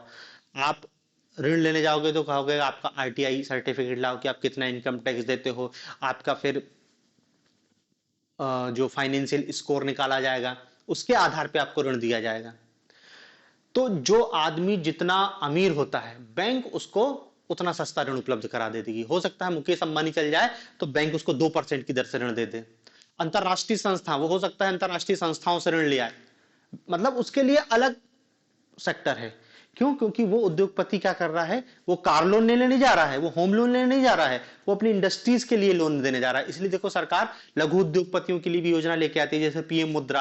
उन्होंने कहा कि ठीक है, यदि आपके पास कुछ नहीं है तो हम बिना जमानत के भी ऋण दे देंगे। क्यों? क्योंकि आप जो पैसा ले जा रहे हो उसको क्या है, अर्थव्यवस्था में निवेशित कर रहे हो। और वो निवेश करना मतलब जैसे है ना कि एक पेड़ लगाना, पेड़ से फिर फल होगा तो सबको लाभ होगा। तो वही है कि अर्थव्यवस्था में जब आप धन को निवेशित करते हो तो अर्थव्यवस्था का पहिया अच्छी तरीके से चलता है, अर्थव्यवस्था का आकार बढ़ता है और देश तेजी से विकसित होता है। इसलिए बैंक उद्योगपतियों को आसान दरों पर, भले उनकी क्षमता नहीं हो फिर भी उनको लोन देती हैं।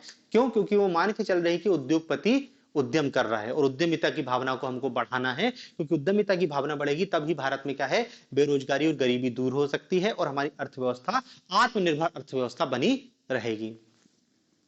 तो उनको लोन देती है। अब जब ये उद्योगपति, मान लो हम अभी देखो सामान्य स्थिति की बात कर रहे हैं कि ये उद्योगपति ईमानदारी से काम कर रहा है, लेकिन फिर भी क्या है, इस उद्योगपति को अपने उद्योग में घाटा हो रहा है। अब उद्योग में घाटा होगा मतलब या तो इसका सामान नहीं बिक रहा है, उस स्थिति में क्या है, ये लोगों को हटाना चालू कर देगा, लोग बेरोजगार हो जाएंगे, बेरोजगार होंगे तो गरीबी बढ़ेगी और फिर दंगा फसाद होना चालू हो जाएगा। तो सरकार उद्योगपति को सहारा देगी कि अच्छा तुमको घाटा हो गया है कि ठीक है, एक काम करो और हमसे लोन ले लो, या फिर एक काम करो हम तुमको इतने लोन की छूट दे देते हैं लेकिन तुम अपने उद्योग को और थोड़ा सा लाभ में लाने की कोशिश करो। मतलब सरकार उद्योगपतियों को पूरा मौका देती है। मतलब सरकार एकदम से ऐसा नहीं करती कि ठीक है तुम पैसे नहीं दे रहे हो तो भगो, तुम्हारा उद्योग बेच देंगे और हम बात कर देंगे। यदि ऐसा करने लगेगी तो सारे उद्योग बंद हो जाएंगे और फिर सारे लोग बेरोजगार हो जाएंगे और फिर गरीबी, भुखमरी और बहुत टाइप की समस्या, पूरी अर्थव्यवस्था बर्बाद हो जाएगी। इसलिए सरकार जो लोन बांटती है उद्योगपतियों को, बहुत जिसको कहना चाहिए आसान दरों पर देती है और उनको बहुत सारी फैसिलिटी उपलब्ध कराती है। क्यों? क्योंकि तुम इंडस्ट्रीज चला रहे हो, क्योंकि यही देश को आगे ले जाएंगे। लेकिन समस्या क्या जाती है कि उद्योगपति इसका लाभ उठा ले। मतलब देखो यहां पे पॉलिटिशियन और उद्योगपतियों के बीच गठजोड़ चलता है। ये बैंक आपका सरकारी है और इसका जो मंत्री है या आपका नेता है वो, अब देखो इनके बीच साठगांठ होगी। मंत्री बोलेगा उद्योगपति से, मैं तेरे को बैंक से 1,000 करोड़ रुपए का लोन दिलाऊंगा, ठीक है, चुकाने की जरूरत नहीं है, बस इस लोन में से 200 करोड़ तू मेरे को दे देना, ठीक है। बैंक इसको लोन नहीं दे रहा था, इनने बोला कि लोन दे उसको, इनको लोन मिला 8,000 करोड़ का, इनने 200 करोड़ इनको दिए, बचे 800 करोड़ रुपए। इस 800 करोड़ रुपए को उनने कहा कि यार कल को दिक्कत होगी, भारत छोड़ो, विदेश में जाके निवेश कर दो बस। और यहां क्या बोल दिया, ये हो गए दिवालिया घोषित हो गए, या लोन नहीं चुका रहे, या सरकार इनको विलफुल डिफॉल्टर बोल दे रही, कुछ भी हो जाएगा।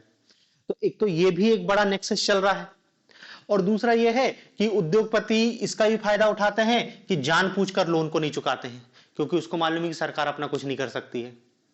सरकार अपना कुछ नहीं कर सकती है, 1,000 करोड़ रुपए लिया, 100 करोड़ रुपए रूलिंग पॉलिटिकल पार्टी को चंदे के रूप में दे दिया।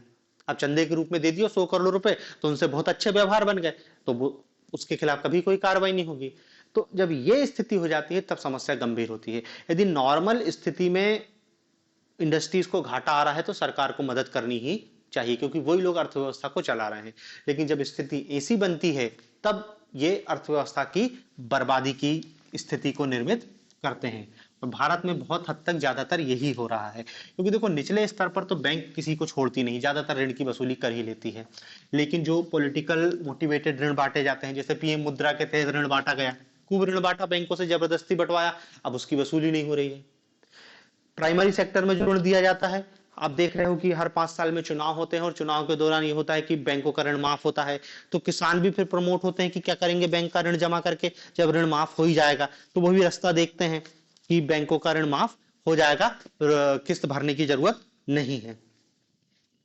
तो ये स्थिति बिगाड़ते हैं। बाकी यदि एनपीए होना तो एक नेचुरल प्रक्रिया, भाई बैंक ऋण देगा तो स्वाभाविक सी बात है कि कुछ ऋण तो डूबने की संभावना हमेशा बनी रहेगी, लेकिन वो कुछ परसेंट होना चाहिए।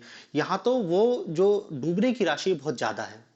और समस्या है कि जो बड़े उद्योगपति हैं, जिनकी इंडस्ट्रीज अच्छे चल रहे हैं, वो लोग भी बैंकों का ऋण नहीं चुका रहे हैं, तब स्थिति ज्यादा गंभीर हो जाती है। ठीक है ना। तो देखो हमने एनपीए का अर्थ समझा, एनपीए का कारण क्या था, एनपीए की वर्तमान स्थिति क्या है, एनपीए का अर्थव्यवस्था पे क्या प्रभाव पड़ता है, और अब हमको ये देखना है कि सरकार द्वारा इस एनपीए को रोकने के लिए, एनपीए की वसूली करने के लिए किए गए प्रयास, सरकार अभी तक कौन कौन से प्रयास करी है एनपीए के प्रबंधन के लिए। एनपीए के प्रबंधन के लिए भारत सरकार द्वारा किए गए प्रयास, कौन कौन से प्रयास हैं एनपीए की वसूली के लिए। देखो बस आपको नाम नाम याद रखना है, या तो 11 नंबर का क्वेश्चन आएगा कि एनपीए को समझाइए, अर्थव्यवस्था पे प्रभाव तथा भारत सरकार द्वारा इसके प्रबंधन के लिए किए गए प्रयासों को समझाइए। तो हम क्या है, किसी भी प्रयास में ज्यादा लिखने के लिए हमारे पास समय नहीं है, तो आप तो बस केवल क्या है, थोड़ा थोड़ा जान लो कि ये क्या होता है, ये क्या होता है, ये क्या होता है, कि आपको 1 से 2 लाइन लिखने की स्थिति में हो जाए। जैसे एक सरकार ने किया, एक बनाया जिसको कहते हैं joint lander forum, JLF, joint lander forum, joint lander forum. देखो नाम ही है ज्वाइंट लैंडर, ज्वाइंट मतलब संयुक्त, लैंडर मतलब क्या है, जिन्होंने ऋण दिया है, फोरम मतलब मंच, मतलब जिन लोगों ने भी ऋण दिया है उन सबको एक मंच पर लाया जाए।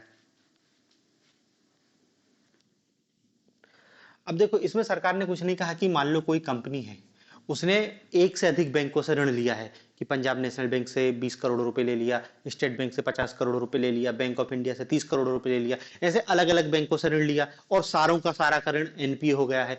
तो उस स्थिति में क्या बोले, हर बैंक क्या है उससे अलग अलग प्रयास करता ऋण वसूली करने के लिए, तो दिक्कत जाती है। तो सरकार ने क्या बोला कि देखो एक काम करो, यदि किसी कंपनी का है ऋण जो एनपीए 100 करोड़ रुपए से ऊपर है, और यदि वो ऋण एनपीए हो चुका है, तो जितनी बैंक हैं वो सब एक साथ मिलकर एक क्या बनाएंगी, JLF बनाएंगी, ज्वाइंट लेंडर फोरम बनाएंगी। और ये ज्वाइंट लेंडर फोरम अब क्या है, उस जो डिफॉल्टर है उससे बात करेगा ऋण की वसूली करने के लिए। लेकिन JLF बनने से पहले भैया देखो जितने बैंक के सब सहमति कर लेते हैं कि जो JLF में निर्णय होगा, सभी बैंकों के एक एक व्यक्ति बैठ जाएगा, बन गया JLF, और अपने हिसाब से निर्णय लेंगे। अब इस उद्योगपति से बार्गेनिंग करेंगे कि भैया तू क्या चाह रहा है, ऋण क्यों नहीं चुका रहा है, तो बताएगा कि यार मेरे को घाटा हो गया है, या मेरा भी मंदी की स्थिति है, अभी थोड़ा यदि ठीक हो जाए तो हो जाएगा, तो हो सकता है फिर इसको वो कुछ जो भी करें। हमको तो बस इतना बताना है कि एक तो क्या है, सरकार JLF का गठन कर दी है। दूसरा सरकार ने जिसको कहते हैं 3R framework, 3R framework,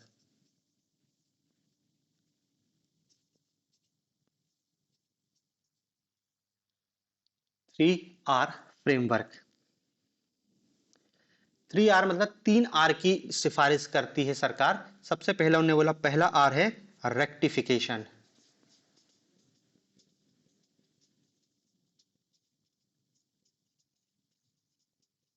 rectification मतलब सुधार। किस चीज में सुधार? देखो इनने बोला क्या है कि कंपनी जो बैंक है जो ऋण देती है, उस ऋण को देते समय, कंपनी को ऋण देते समय और देने के बाद दरअसल क्या है, एक असेट क्वालिटी रिव्यू होना चाहिए।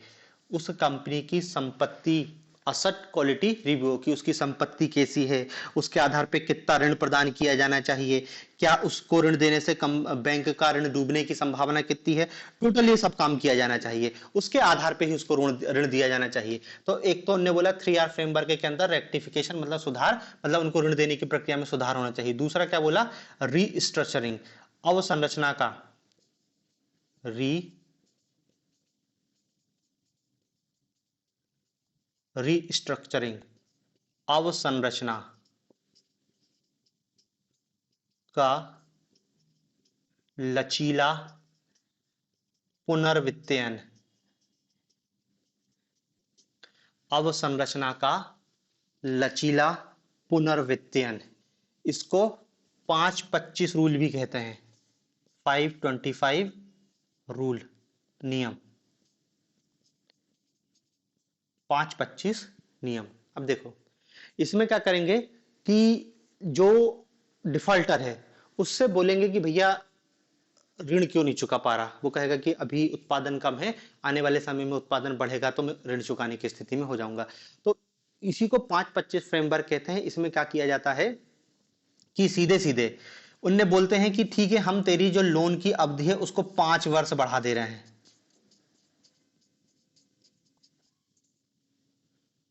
उसको हम 5 वर्ष बढ़ा दे रहे हैं, या फिर इस 5 वर्ष को 25 वर्षों तक बढ़ा सकते हैं। मतलब देखो समझ रहे ना कि उनने लोन लिया, उसकी हर महीने की किस्त आ रही थी मान लो 10 लाख रुपए। अब उद्योगपतियों को तो ऐसे ही होगा, 10 लाख रुपए की किस्त आ रही थी और उसको ये लोन क्या है 10 साल में चुकाना था, 10 साल में चुकाना था।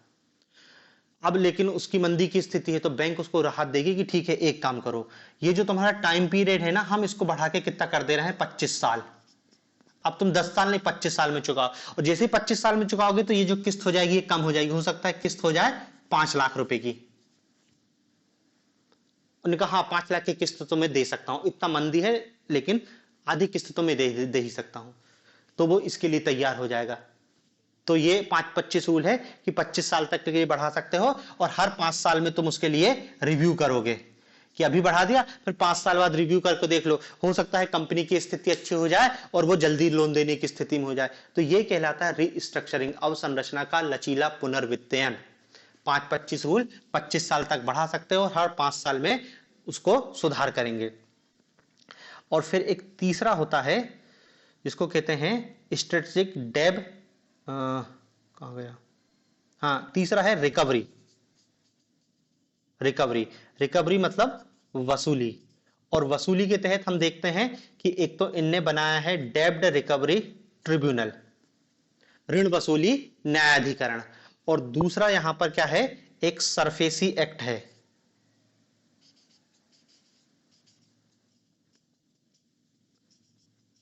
सरफेसी एक्ट तो पहली बना दिया 2002 में बना लिया था।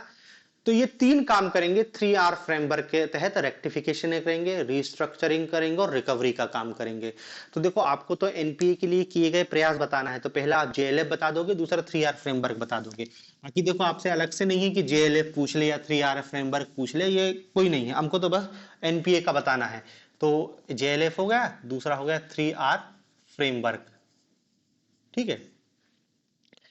तीसरा सरकार ने जो सबसे मेन प्रयास किया है वो है 2016 का दिवाला और दिवालियापन संहिता,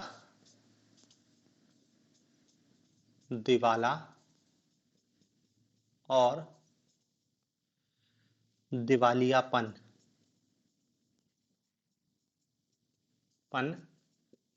संहिता, इंसॉल्वेंसी एंड बैंक्रप्सी कोड,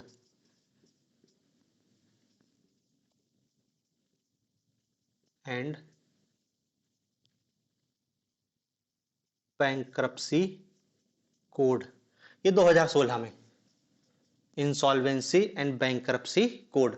दिवाला यदि कोई कंपनी या व्यक्ति अपने आप को दिवालिया घोषित करता है या वो ऋण चुकाने की स्थिति में नहीं होता है, तो वो उसको सरकार क्या है, उसको दिवालिया घोषित करेगी। और ऐसी स्थिति में यदि वो दिवालिया घोषित हो जाता है, तो फिर ऐसी स्थिति में क्या है, जो एनपीए का मामला है वो सामान्य कोर्ट में नहीं जाएगा। उसके लिए सरकार ने अलग से एक न्यायालय बनाया, न्यायाधिकरण बनाया है, NCLT, national company law tribunal, national company law tribunal, NCLT. तो आईबीसी के तहत मामला कहां जाएगा, एनसीएलटी में जाएगा। एनसीएलटी में अब उस मामले की सुनवाई की जाएगी। और फिर एनसीएलटी ऐसी सुनवाई नहीं होती है। एनसीएलटी में ये हो जाएगा कि भैया एक बैंक वाला आ गया जिसको लोन, जिसने लोन दिया था, और जो डिफाल्टर है वो आ गया, अब इनकी सुनवाई हो जाएगी। पूछेंगे भैया ऋण क्यों नहीं चुका पा रहे, ऐसी स्थिति है। फिर बोलेंगे कि क्या कर सकते हैं, तो उन्होंने कहा एक काम करो, ठीक है तुम तो हमारी संपत्ति को ले लो, या फिर हमारी कंपनी किसी दूसरे व्यक्ति को बेच दो। तो फिर यहाँ पर प्रयास किया जाएगा कि किसी दूसरे उद्योगपति को लाया जाएगा कि देखो तुम इस कंपनी को खरीद लो, इस कंपनी को खरीद लो, और इसके ऊपर इतना ऋण है, ये तुम उसको चुकाना, और थोड़ा बहुत हम तुमको छूट दे देंगे। जैसे उनका 10 करोड़ का ऋण था इसके ऊपर, तुम इस कंपनी को खरीद लो, और उस ऋण को हम कम करके तुमको बोल देंगे कि सिर्फ तुम 5 करोड़ ऋण चुकाना। मतलब उधर भी, मतलब 5 करोड़ तो बैंक मान ही रहा है डूब रहा है, लेकिन वो सोचेगा चलो 5 करोड़ तो वसूल हो रहे हैं, वही बहुत है। तो यहां पर ऐसे प्रयास किए जाएंगे। NCLT, national company law tribunal, ये 2016 में गठित किया गया था। और जब गठित किया गया था, सरकार ने इसका बहुत प्रचार प्रसार किया था कि अब तो पूरा एनपीए वसूल हो जाएगा, फलाना ठिकाना। लेकिन एनसीएलटी में जितने मामले आए हैं उसमें बैंकों को कुछ नहीं मिला है। जैसे अनिल अंबानी, भारत का सबसे बड़ा डिफॉल्टर है अनिल अंबानी, दिवालिया घोषित हो चुका बहुत पहले ही। अनिल अंबानी, मुकेश अंबानी का छोटा भाई, अनिल अंबानी की कंपनी को खरीद लिया फिर मुकेश अंबानी। मामला एनसीएलटी में गया था, एनसीएलटी से ही उनका मामला सुलझा, तो मुकेश अंबानी ने कहा कि ठीक है मैं तुम्हारी कंपनी को खरीद लूंगा, लेकिन बैंकों का 1 रुपए भी नहीं दूंगा, और बैंक उसके लिए तैयार भी हो गए। तो अनिल अंबानी जो 7-8 हजार जितने करोड़ रुपए का उस पर डेब्ट था, वो पूरा डूब गया। मुकेश अंबानी कंपनी फ्री में ले ली, बैंकों का 1 रुपए भी नहीं दिया। कायदे से देना था, एनसीएलटी मामला था, लेकिन बैंक अब मुकेश अंबानी के सामने क्या ही बोलेंगे, वो पूरा पैसा डूब गया। ऐसे ही एनसीएलटी में एक मामला रुचि सोया का आया था। एक कंपनी है रुचि सोया, ये भी बैंकों का ऋण लेके और डिफाल्टर घोषित हो गई, दिवालिया घोषित हो गई। मामला एनसीएलटी में पहुंचा। एनसीएलटी में पहुंचा तो रुचि सोया को खरीदा बाबा रामदेव की पतंजलि ने। यहां पे भी वही कहानी है, इनने भी ऋण देने से मना कर दिया कि देखो कंपनी खरीद रहे हैं, लेकिन हम बैंक का ऋण नहीं चुकाएंगे।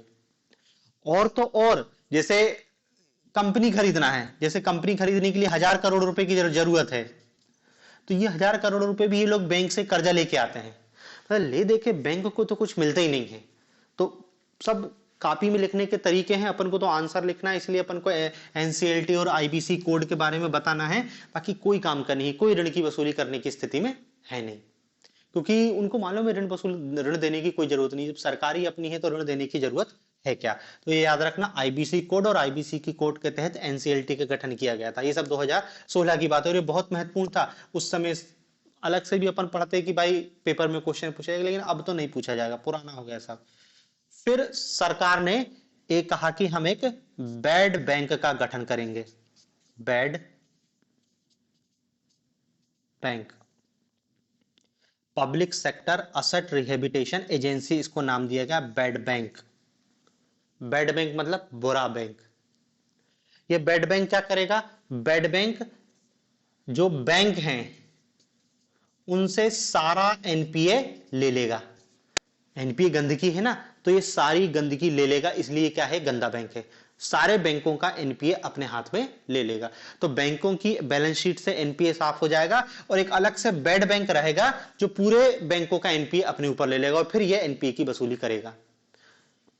लेकिन देखो, ये बैड बैंक भी अस्तित्व में नहीं आ पाया, आया था लेकिन काम नहीं हो पाया, क्योंकि बात तो वही हो गई ना भाई। बैड बैंक, बैंकों का उन्होंने कहा कि जैसे किसी बैंक का उन्होंने कहा 1 लाख करोड़ का एनपीए है, तो बैड बैंक क्या करेगा, उसको 1 लाख रुपए करोड़ दे देगा और उसका एनपीए ले लेगा कि अब इस एनपीए की वसूली की मेरी जिम्मेदारी है, मैं उस उद्योगपति से बात करूंगा। सवाल तो ये है कि इस बैड बैंक के पास पैसा आएगा कहां से। यदि बेड बैंक को पैसा सरकार देगी तो फिर इतनी कवायदा करने की जरूरत क्या है? सरकार सीधे बैंक को पैसा दे दे। सरकार के पास इतना पैसा होता, सरकार तो खुद ही पैसे के लिए बैंक से निर्भर है। कल देख रहे थे ना, आरबीआई से पैसा मांग रही, तो सरकार के पास पैसा होता तो बात ही खत्म हो जाती। तो बेड बैंक के पास पैसा कहां से आएगा? सरकार के पास तो पैसा है ही नहीं। तो सरकार ने कहा कि हम निजी क्षेत्र से जुटाएंगे। तो प्राइवेट सेक्टर वालों ने कहा कि हम पागल हैं जो इस बेड बैंक में इन्वेस्ट करेंगे। भाई जब मालूम है कि उस एनपीए की वसूली होगी नहीं तो कोई उससे जाके एनपीए को खरीदेगा क्यों? तो ना तो सरकार ने इसमें निवेश करने की स्थिति में रही और ना ही निजी क्षेत्र इसमें निवेश करने की स्थिति में रहा। ले दे के बेड बैंक भी काफी तक ही सीमित है। मतलब ये सब अपन को अपने आंसर में उपलब्ध कराना है और कहीं कुछ नहीं है। तो ये बेड बैंक की कहानी है। फिर सरकार इस एनपीए की समस्या के लिए लेके आई प्रोजेक्ट, एक लेके आई मिशन इंद्रधनुष। मिशन इंद्रधनुष।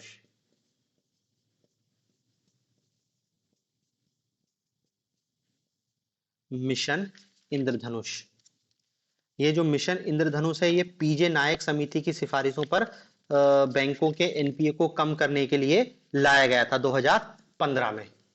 2015 में पीजे नायक समिति की सिफारिश पर।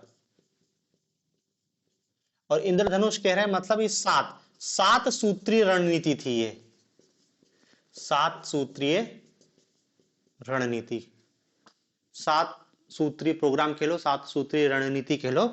और इसका उद्देश्य क्या है? बैंक में पारदर्शिता लाना, बैंकों की निर्णय प्रक्रिया में सुधार करके एनपीए को कम करना। उद्देश्य ये भी अलग से क्वेश्चन पहले पूछा जाता। अब तो 2015 में देखो 2023 आ गया है, पुरानी बात हो गई है। उस समय पेपर में जरूर पूछा गया मिशन इंद्रधनुष पर शॉर्ट नोट्स। अब लेकिन बहुत संभावना कम है। आप तो बस उद्देश्य में भी इतना जान लो कि इसका उद्देश्य क्या है, बैंकों की प्रक्रिया में पारदर्शिता लाके एनपीए की मात्रा को कम करना। बस आप लेकिन इसके 7 पॉइंटों को जरूर याद रखना है कि 7 कौन कौन से 7 कार्यक्रम या 7 सूत्रीय रणनीति में कौन कौन से 7 अंग थे। सबसे पहला है नियुक्तियां, अपॉइंटमेंट। नियुक्तियां, अपॉइंटमेंट। देखो इसमें यह बोला गया कि जो भी पब्लिक सेक्टर बैंक है, पीएसबी पब्लिक सेक्टर बैंक है, इस पब्लिक सेक्टर बैंकों में अध्यक्ष और प्रबंध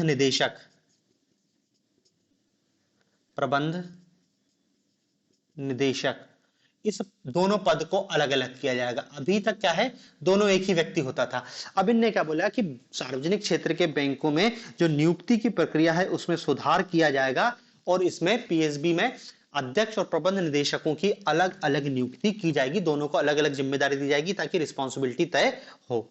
दूसरा इनने बोला नियुक्ति, फिर इनने बोला एक बैंक बोर्ड ब्यूरो का गठन किया जाएगा। बैंक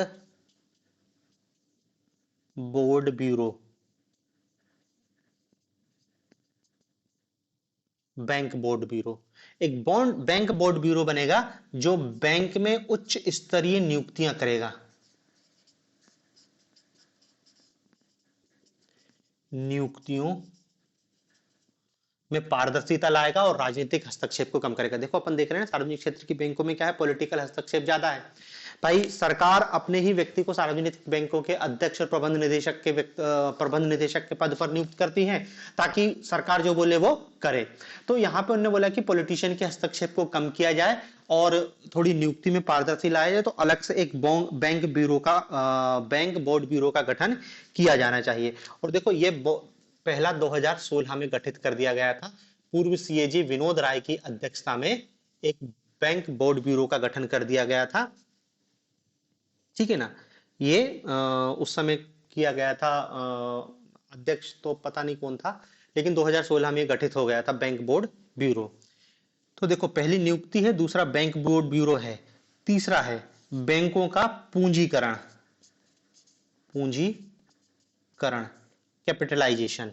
मतलब भाई बैंकों का एनपीए के रूप में बहुत सारी संपत्ति डूब गई है, अतः बैंकों को बेसल 3 मानकों को पूरा करने के लिए, अभी बता रहा हूं बेसल मानक क्या है, अभी तो बस इतना लिख लो। बेसल मानक 3 को पूरा करने के लिए बैंकों को पैसे की जरूरत थी, तो सरकार ने क्या बोला कि हम बैंकों का पूंजीकरण करेंगे, बैंकों को पैसा उपलब्ध कराएंगे।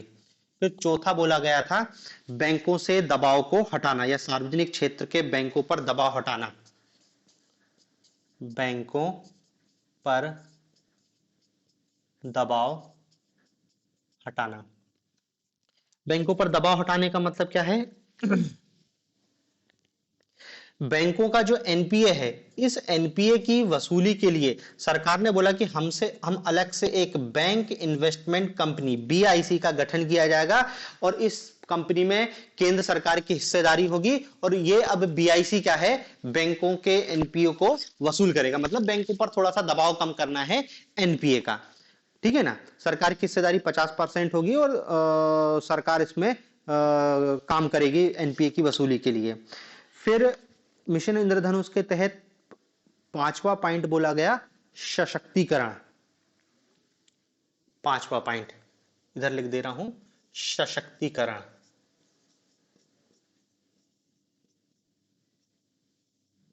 सशक्तिकरण किसका? मतलब वही बैंकों का। बैंकों को निर्णय लेने की स्वतंत्रता दी जाएगी, उनकी नियुक्ति में उनको निचले स्तर की नियुक्ति में बैंक को पूर्ण स्वतंत्रता होगी। ऐसी कुछ बातों को बोला गया कि हम बैंकों का सशक्तिकरण करेंगे। फिर छठवां पॉइंट बोला गया कि जवाबदेहिता की सुनिश्चितता। छठवां, जवाबदेहिता की सुनिश्चितता। जवाबदेहिता की सुनिश्चित मतलब बैंकों के अधिकारियों की रिस्पॉन्सिबिलिटी बढ़ाई जाएगी। भाई तुमने किसी को लोन दिया, वह एनपीए हो गया, किस आधार पर तुमने लोन दिया था, लोन देते समय क्या तुमने एसेट क्वालिटी रिव्यू किया था, क्या किया था, तो कहीं ना कहीं उनकी जिम्मेदारियों को बढ़ाया जाएगा। और बैंकों में प्रशासनिक सुधार या गवर्नेंस, या इसको सुशासन कह रहे हैं कि बैंकों में प्रशासनिक सुधार या सुशासन स्थापित करने का प्रयास किया जाएगा। प्रशासनिक सुधार या सुधार गवर्नेंस की स्थापना की जाएगी। इसके लिए वो ज्ञान गंगा संगम आयोजित किया जाता है, आरबीआई का गवर्नर, डिप्टी गवर्नर सबको बुला के बैठक की जाती है, समन्वय किया जाता है। तो ये है आपका मिशन इंद्रधनुष। तो एनपीए की समस्या को खत्म करने के लिए ये भी सरकार द्वारा एक प्रयास किया गया था, मिशन इंद्रधनुष। आपको अलग से इसके 7 पॉइंट तो याद होनी चाहिए कि मिशन इंद्रधनुष क्या है, नहीं तो एनपीए के रूप में आपको इसको बताना ही है। तो ये भी एनपीए की वसूली के लिए किया गया प्रयास था। फिर एक सरकार ने एक और चलाया प्रोजेक्ट सशक्त नाम से। प्रोजेक्ट सशक्त, प्रोजेक्ट सशक्त। अब देखो प्रोजेक्ट सशक्त में क्या किया गया, यहां पर जो बैंक हैं, इन बैंकों को यह प्रोजेक्ट सशक्त किया गया था सुनील मेहता समिति की सिफारिश पर। सुनील मेहता समिति की सिफारिश पर, ठीक है ना। और इसमें भी 5 सूत्रीय फार्मूला था। जैसे वहां पे अभी मिशन इंद्रधनुष में देखा ना 7 सूत्री फार्मूला, इसमें भी क्या है 5 सूत्री फार्मूला था। मतलब 5 बिंदु बोले गए थे कि हम ये करेंगे। अब वो 5 सूत्री से अपन को कोई मतलब नहीं, ये भी सब पुराना हो गया है। प्रोजेक्ट सशक्त, ये भी आपसे कोई नहीं पूछने वाला कि प्रोजेक्ट सशक्त क्या होता है, ठीक है ना। ये भी सब पुरानी चीजें हो गई हैं। तो देखो ये इतने प्रयास सरकार ने अभी तक एनपीए की वसूली के लिए किए गए हैं। और अभी जो सरकार का रिसेंट प्रयास है विलय एवं अधिग्रहण, ये भी सरकार कह रही है कि इससे बैंकों के एनपीए में कमी आएगी। विलय एवं अधिग्रहण, ये भी एनपीए की वसूली को सरकार क्या है, छोटे छोटे बैंकों को मर्ज करके बड़ा बैंक बना रही है, सार्वजनिक क्षेत्रों के बैंकों की संख्या को कम कर रही है, ये सब काम कर रही है। विलय, ये भी सरकार कह रही है एनपीए की राशि को कम करने के लिए किया जा रहा है। तो देखो एनपीए की राशि को कम करने के लिए सरकार द्वारा जो प्रयास किए गए थे वो ये प्रयास थे। आपको इन्हीं का उल्लेख करना है।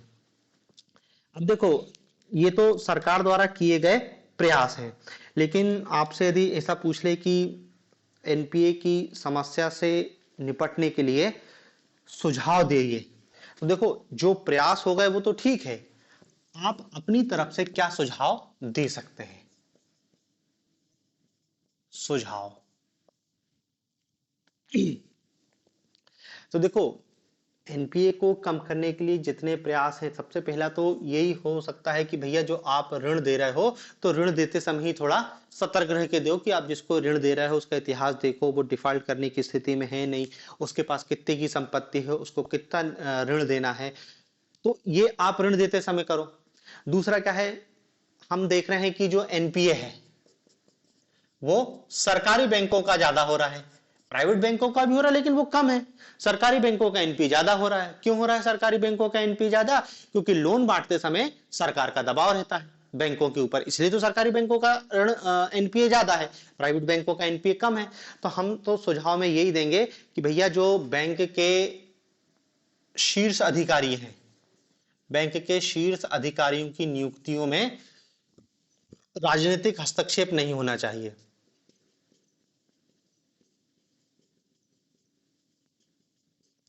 राजनीतिक हस्तक्षेप नहीं होना चाहिए। इसके लिए हालांकि सरकार ने बैंक बोर्ड ब्यूरो को बनाया है, लेकिन उसमें भी देखो सरकार के लोग ही बैठे हैं, तो ये बोलेंगे कि बैंक बोर्ड ब्यूरो को सशक्त किया जाना चाहिए। अब यार देखो, सरकार डायरेक्ट नियुक्ति करे या सरकार द्वारा बैंक बोर्ड में नियुक्त किए गए व्यक्ति नियुक्त करे, भाई सरकार बोले कि बैंक बोर्ड ब्यूरो से इसको इसका अध्यक्ष बना दो, जो बैंक बोर्ड ब्यूरो मना करेगा क्या? तो बस दिखाने के लिए कि हमने बैंक बोर्ड ब्यूरो बना दिया है। तो हमारी तो पहली सलाह यही होगी कि बैंकों पर राजनीतिक हस्तक्षेप कम हो। दूसरा क्या है, बैंकों के जो निदेशक बोर्ड हैं, निर्देशक बोर्ड, बैंकों के जो अध्यक्ष हैं या जो उच्च पदों पर जो लोग बैठे हैं, इनकी जवाबदेहिता तय होनी चाहिए। जवाबदेहिता तय होनी चाहिए।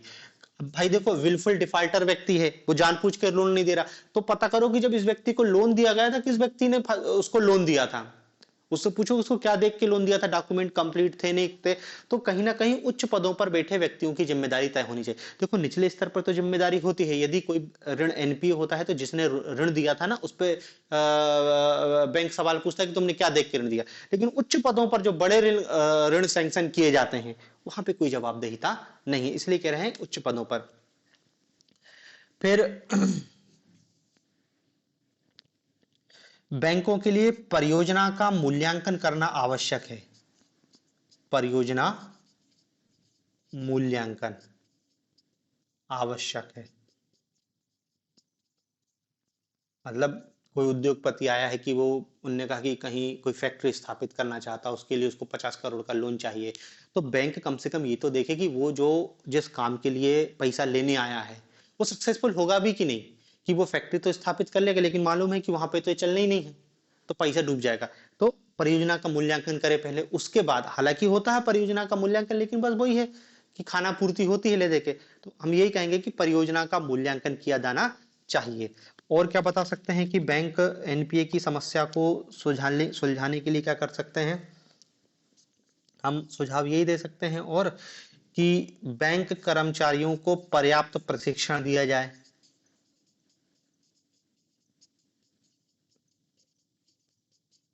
पर्याप्त प्रशिक्षण दिया जाए ऋण बांटने की प्रक्रिया में।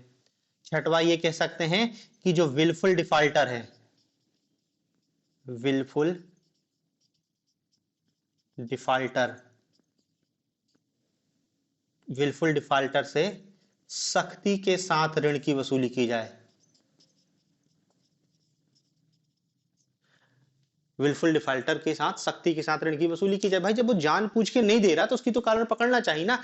कोई उद्योगपति, उसका बिजनेस नहीं चल रहा है और वो ऋण नहीं दे रहा तो समझ आता है, लेकिन इसकी तो दुकान बढ़िया चल रही है लेकिन ये भी ऋण नहीं दे रहा है, तो इससे तो वसूली की जानी चाहिए। तो देखो ये एनपीए की समस्या है और एनपीए की समस्या के अपन ने सभी पक्षों को देख लिया है। आगे इसमें अपन अब कल देखेंगे।